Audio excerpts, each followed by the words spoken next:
Baik, Assalamualaikum warahmatullahi wabarakatuh. Perkenalkan, nama saya Zulfikar Fahmi, mahasiswa Prodi Ilmu Pemerintahan Untirta angkatan 21 dengan NIM 667021008. Nah, kebetulan pada semester ini saya mengambil mata kuliah statistik sosial. Yang kemudian tugas tambahannya ialah membuat video terkait uji validitas, reliabilitas, dan juga uji hipotesis dari adanya penelitian yang telah kami lakukan.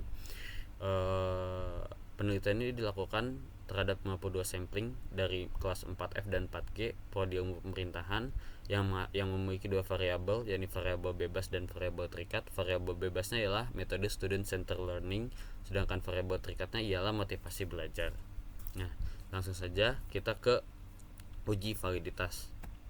Nah, cara untuk menguji valid atau tidaknya suatu kuesioner itu yang pertama ialah kita ke correlate, kemudian bivariate.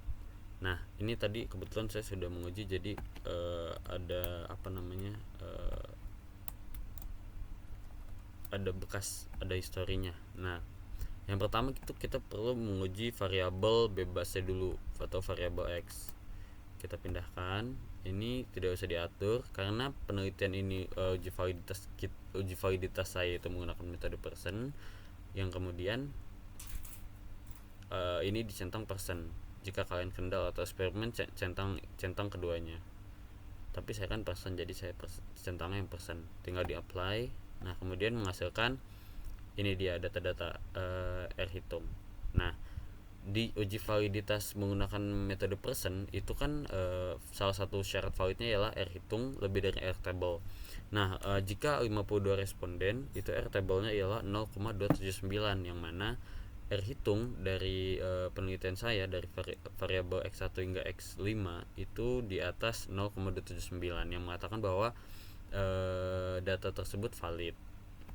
Nah, tidak berhenti di situ, kita kemudian menguji juga variabel Y-nya.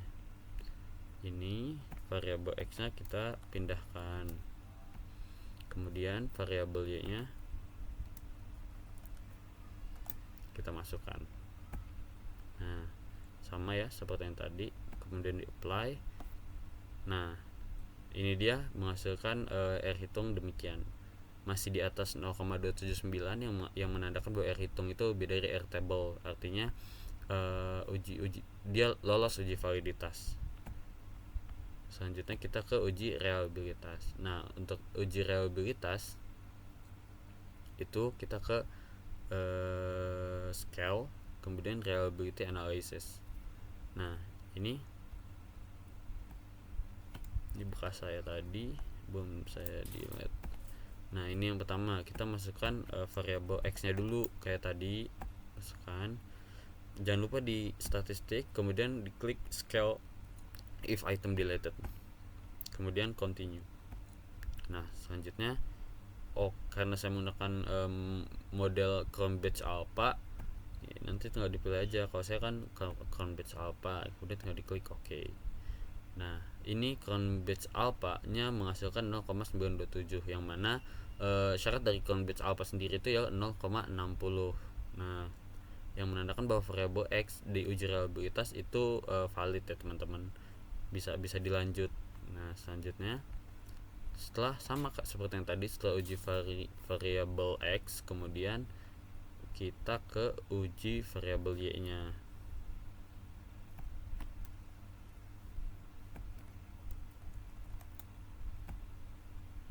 Variabel Y total aja dimasukin sini, pastikan scale if item deleted, Cronbach Alpha. Nah, ini menghasilkan 0,742 reliability statistiknya, yang menandakan bahwa uji reliabilitas dari penelitian saya itu telah memenuhi ambang batas Cronbach Alpha, yaitu 0,60 sekian 0,60 sekian lah. Nah, dari uji validitas dan uji reliabilitas yang telah valid, kemudian kita berpindah kepada uji hipotesis, dimana pada penelitian ini uji hipotesis itu menggunakan metode regresi linear. Nah, kemudian cara untuk melihat uji hipotesis tersebut kita ke regression, kemudian ke linear.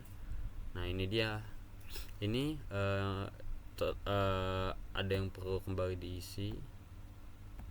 Nah ini yang bawah itu untuk variabel bebas, sedangkan yang atas itu untuk variabel terikat. Seperti yang kita tahu, variabel bebasnya ialah variabel x ya teman-teman.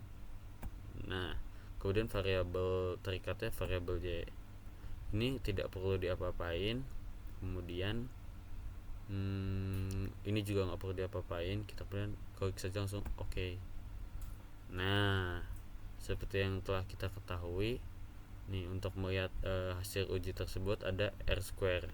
Penelitian saya menghasilkan R-square 0,244 yang menyatakan bahwa metode student center learning itu mempengaruhi motivasi belajar dari mahasiswa kelas 4F dan 4G sebanyak 0,244 atau sekitar 20%, yang mana sekitar 80% lain itu dipengaruhi oleh variabel lain yang tidak saya masukkan atau tidak saya hitung dalam penelitian ini. Nah selanjutnya juga ini ada koefisiennya. Signifikansinya dari penelitian ini itu harus di bawah 0,05, yang kebetulan penelitian ini lihat sudah di bawah 0,05 atau ini sudah 0,01, yang menandakan bahwa ini sudah valid. Nah ini kemudian ada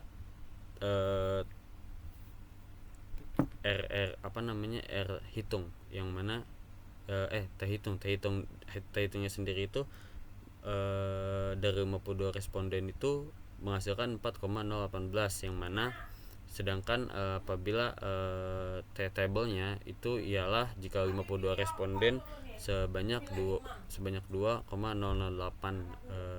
yang akhirnya menandakan bahwa T-table itu lebih besar daripada T hitung, hingga uji ini valid adanya teman-teman.